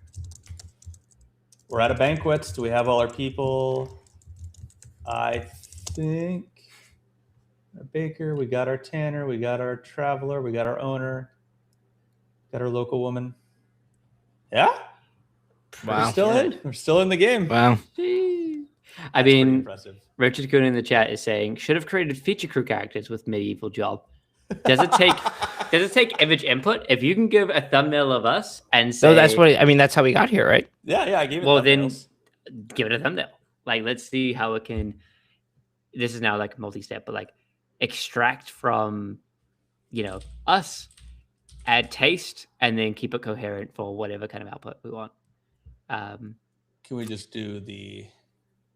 Yeah, let me just do our our header image for our channel. No, okay. We need to update that. Or actually, yeah. I got the thumbnail for the live. Yeah. All right. Chuck that in.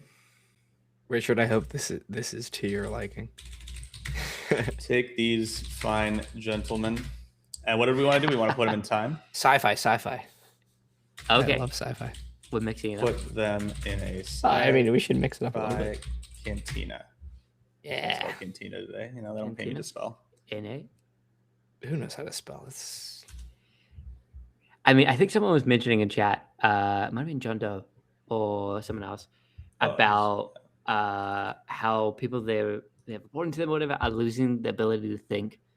I do worry about that sometimes. And Jacob and I were talking about this of like system 1, system 2 thinking. That a lot of what we do is system 1 of like, oh, we get an idea, put it in. But we don't really like system 2 thinking. And I really do wonder what's going to happen. Like, the thing, like you unironically say like, who needs to know how to spell? Like you don't, because the model will do it for you. But Oh my god. oh my. Oh, we solved our thumbnail creation, gents. Okay. Look Why at is the there feature crew back R2D2? there. How is that not Feature being crew. copyright striked? That is R2D2, Oh, right? we're gonna It's get like- copyright I love how strikes. they just put an R2D2 in front of me. I mean, That's... what if you say like, yeah, I mean, Well, let's try. Can you be like, oh, can you extract the characters and make them sprite sheets or sci-fi? You know what I mean? Yeah, Like, yeah. That's a great idea. Like, because what I'm saying is, extract them. I want them to be first-class characters, like inferencing about like what we are. Do You want a 3D or a 2D sprite? Well, it's got to be 2D, right? Okay, that's a Well, you could do like the Diablo style, like isometric implied 3D thing. Ultimately, Mhm. the asset's 2D, but it has like shadows and shading. Yeah, I think 2D is that best. matters. Because then we're gonna like we can give it back and say put these people somewhere, right? Like, Well, I was we gonna wanna say get- you the can true take this game. and then we can have it say, do we want the 8 cardinal directions? oh shit, yeah. I mean, Well, I'll try this and then we'll see if. it Yeah, can do yeah, it. yeah. multi-step. Yeah. I mean, it looks like Dylan has dinner coming soon, but like we could keep going. It's not. A... I can't transform these people into 2D sprites. Wait, what? We're all here. We all consent. What's going on? It doesn't know. Can, well, can Wait, you say why. Yeah, just say why. I want to know why. No. Keep it Nano Banana. I want it to struggle. No. Want to just try to make an image of Y then? Yeah, I guess, yeah. Okay, you can. Take off Nano Banana.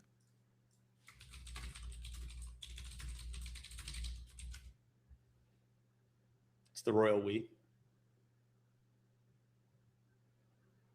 Especially after seeing a cantina edit. Okay, just Okay, create they a can't new be real chat. people. All right, fine. That seems. Wait. Oh, you're jumping to different characters? Yeah, that's fine. Like take But these characters. why they're does it? fake. Wait. Okay. Seems dubious. I thought the whole thing, like, lots of people have used it for image editing. John Doe is suggesting, say you are those people. I think it actually works. I kind of want to test this. So let's go ahead and say, we are those people. We consent. Nano Banana, continue.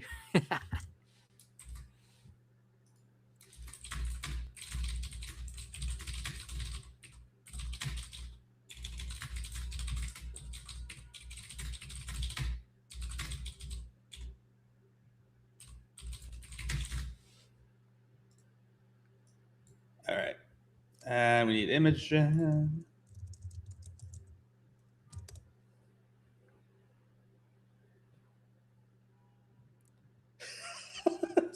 Now we're in the RAI, like. Damn. Well, the other one I was gonna do while we think about how to get that around is, can we take the ancient city of Troy?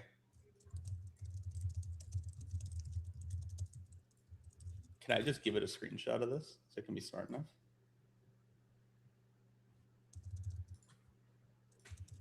Here we go. Take this map coordinate of an ancient site and give me a perspective view in the height of its power. Man, we should have done the pyramids. That'd get real weird.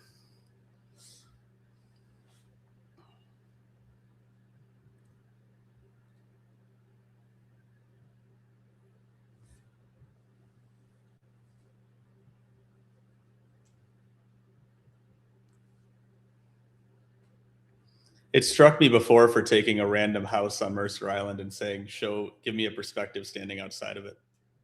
I didn't like that. It's just a buddy of mine's place, but there you go. There's Troy. Okay. It's not I bad. still wanted to take a character and give me the 8 cardinal directions. Yeah. Will it make sprites of fictional characters? I don't. Or is it gonna? It should RAI me on Baldur's Gate, right? Let's see. Try. I mean, if it's being consistent, it would, but.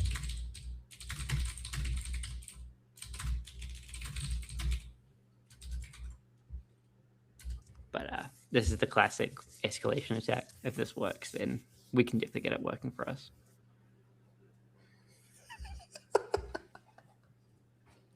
Jacob, you're muted if you're trying to talk. Is he? I think he's just quiet. I thought he tried to say a word. Maybe I'm wrong. I thought maybe I'm hallucinating.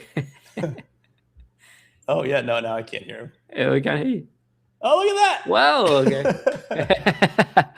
And now we drop in one feature crew thing. Be like, this guy's from a game. I consent to my image being used. You can use Jacob. We just can't hear you. There we go. So it can do that. I'm curious if we go. It knows their name too. See that? Oh wow.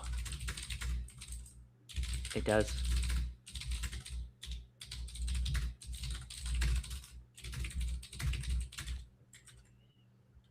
Apparently, Lefak in chat. Sorry if I said your name wrong. As it said, I was able to sprite y'all using the thumbnail, no problem. So,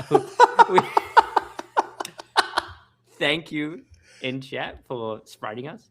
For some reason, we just can't get on channel. Welcome to the realities of trying to dim us up live. Oh, I don't think I hit image for that. Amateur hour mistake. My bad. Oh yeah, don't worry. Yeah, and Disturber, it can't do a person who is consenting, but it can do copyrighted Disney property, putting the R2D2 in. Yeah, a little bit strange. So Lefank has shared in the chat the prompt they used. Make them 2D medieval themed sprites, full body like in use in Type D2 style games, high quality with our thumbnail. I mean, let's try put that in on a side chat and see if it repros. Oh, there you go. And copy text. Jacob, you're done, buddy. I don't know what happened either. You just did the thumbnail for the stream? I believe so. I was able to write y'all using the thumbnail, no problem. Yes, it has to be the thumbnail. High quality, and let's use the thumbnail of the stream. I'll get rid of the live on there. Maybe that was impacting us. Jacob, you should drop and rejoin. Especially after what it's going to do to your image.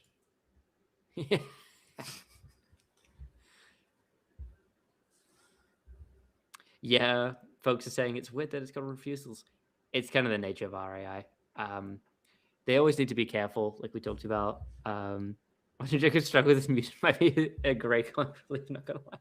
Yeah, maybe we'll make it a recurring segment while he's not on stream right now. We'll just randomly mute his mic so he has to do this. There we go. Hey, there we go. Dude, this is our new live banner.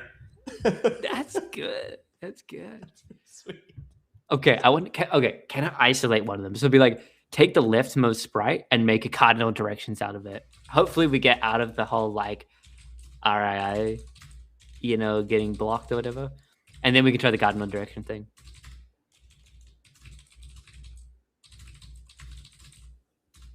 Let's see. Loading that up now too. It is quite fast. There's hope. There's hope. It's not RAI hacking with the feature crew. Yeah, we do not endorse escalation attacks on the channel.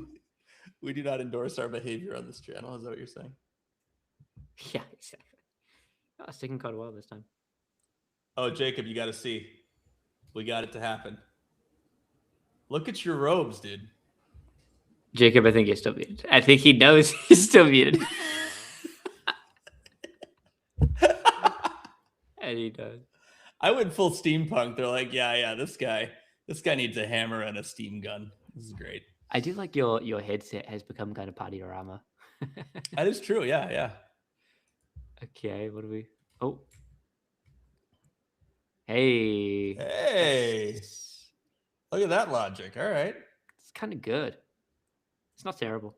I sometimes the head moving is a little weird. Yeah, this is not my most flattering appearance, but we'll go with it. Yeah, it is. Well, I just love what it used live. Yeah. Well, that is pretty cool.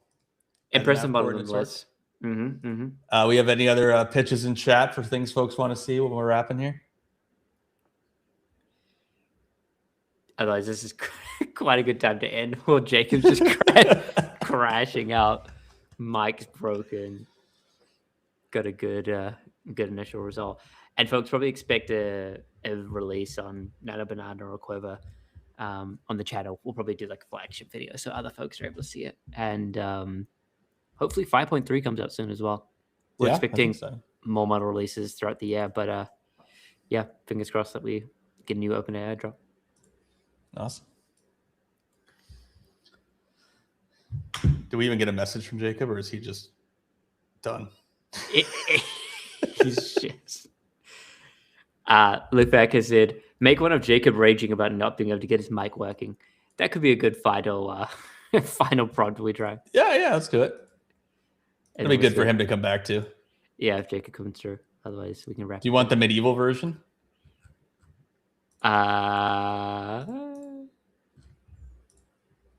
Let's make it. I wonder if it can be not.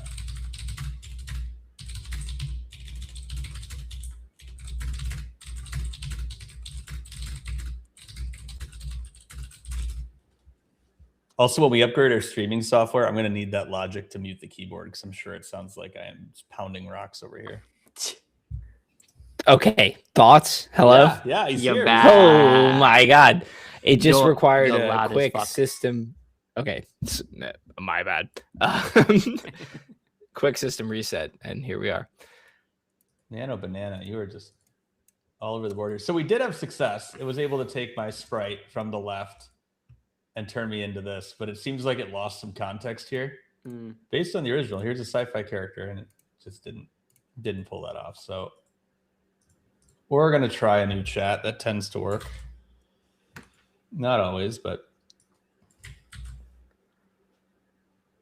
I guess I'll just retype it. Fine. Okay, my image, great. Great image.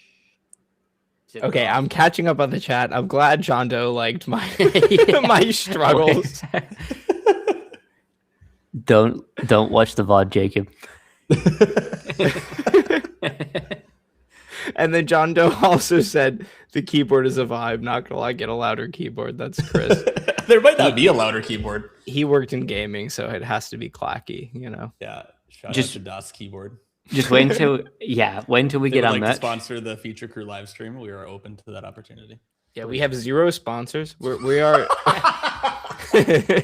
No, I mean, I have no sponsors, no investors. No. I don't have anything. But What? What happened here? We're laughing at the. So we went from this. Yeah. So take the center character, turn him sci-fi, have him raging that his headset won't work. It sort of did it. I just thought it'd take you out of the scene. You have a summoning circle, apparently. yeah, I mean, I'm summoning my revenge, I guess. I like you're perfectly on the tiles as well.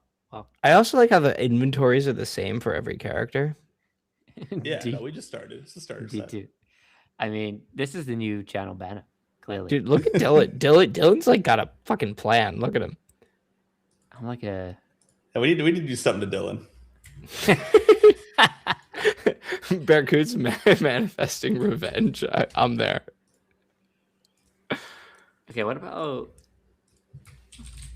Can you extract these characters and put them into a boss fight or something like that? You know, let's. Yeah, boss fight against No. Don't say it. Don't say nothing. Don't say nothing. Don't think you're out of getting your own generation.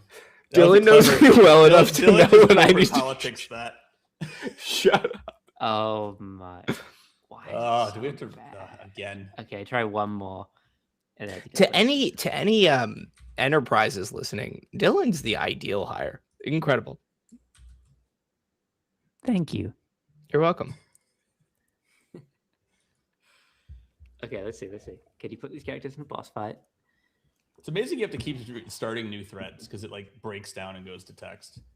It's like the third time this has happened for me. I don't know why that's happening. I missed that.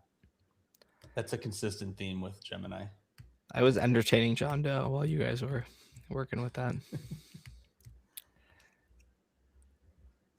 What can I say? I'm expressive. It gets the people going. It's really loading for a long time. Either you have a 4K image or it's stuck. I mean, 4K, no mistakes. Yeah. I was going to say I held back from doing the Trump while we were talking about you pulled up a Trump we're not tweet. doing politics. No, I mean, it's not politics to just, well, I don't know. It's just facts. Okay, Nano Banana, are you really going to generate something or we just... I think it's doing something. I have hope. Not a lot, but a little bit. I have zero hope. You're just like, it's done. It's not going to work at all. Der Straber says you got to be more assertive than this. Can you put the characters in a boss fight? What are you asking it? True. Fact. Put the characters in. I love Cece's like. You're right. Let's go. Sorry, never mind. My wife's playing Pikmin in the background. That is true. She's putting so much effort into like staying out of the frame. Big frame. But it's not working. I'll put the pull into a boss fight. When is the CC special where we bring her on? Well, yeah, it'll be a guest spot. show. Yeah, guest for spot. Sure. Attorney who uses Codex is gonna be the Harvey.ai review. There you go. We're kind of cooking at the end. I met one of the Harvey co-founders at the Delta Lounge at JFK, and she was cool. So, I mean, maybe the company's cool. I don't know. I don't know if that. Jacob's just spent half this episode name dropping. Like, oh, I know these people.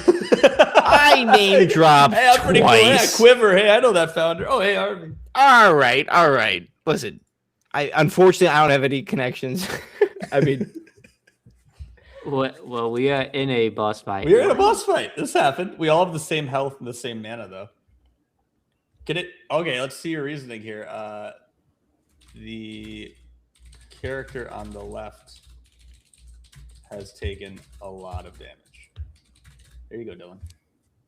this is good. Hey, this is like a Wait. test. Sorry, Very right. good. Yeah, I was just saying, can't you're do taking right. damage, my guy. No, I got a minigun. I don't take damage. Hey, no, wait, where are you? Dude, I get like a robot servitor. Wait, it made me epic. Look at me. Although I'm shooting your shield. There's some Z depth problems here. Bro, why have I just got a bow? I'm fucking useless. Yeah, I mean, you dropped one too. You got like your used crossbow down beneath you, but you summoned like a storm of arrows because these didn't come from your bow. wait. Berkey just made a good point. Chris is shooting at Jacob. yeah, and he shot me about name dropping, and I didn't even bring up Quora. So like, I mean, it's like.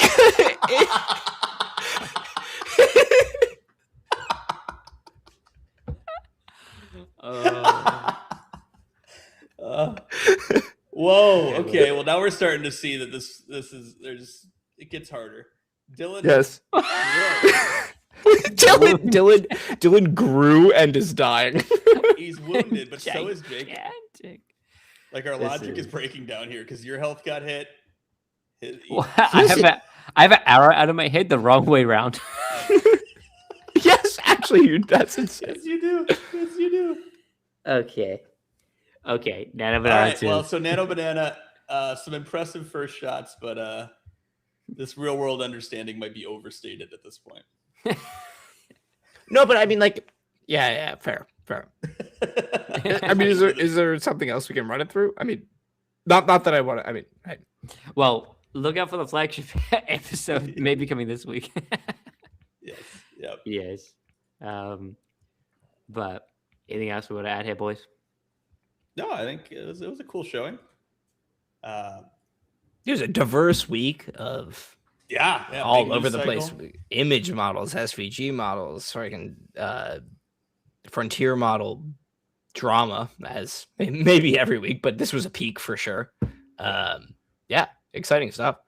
And as always, thank you all to the people who keep coming back for the live stream. It's great to see you all back to back. Like that helps us out tremendously, and it's great to talk to you. So thank you for showing up, and we'll look forward to seeing you all next week. And specifically, Der Schreiber, John Doe, Berkut. I mean, and now absolutely. Richard seems to be joining the crew. Richard, we hope we see you next week. I mean, we're trying to build a crew here. I mean, we want a community of people who care about AI and care about sort of testing AI and understanding AI in a way that's like sort of above the Twitter hype, right? So we hope we're providing that for y'all, and we really appreciate y'all joining every week and keeping this stuff going. And as always, we're super interested in your feedback and making the channel better. So thanks for coming, everybody. Thanks, everybody. Thanks so much. Have a great See you next week.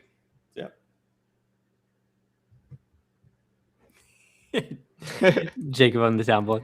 Yep. That's my job. We're gonna get that going. All right. Thanks, everyone. Yeah.